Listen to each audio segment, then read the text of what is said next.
अखण्डमण्डलाकारं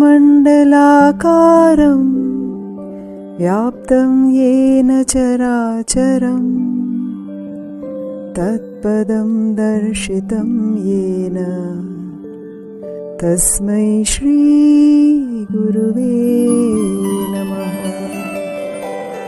अज्ञानतिमिरान्धस्य ज्ञानाञ्जनशलाकया चक्षुरुन्मीलितं येन तस्मै श्रीगुरवे नमः। स्थावरं जङ्गमं व्याप्तं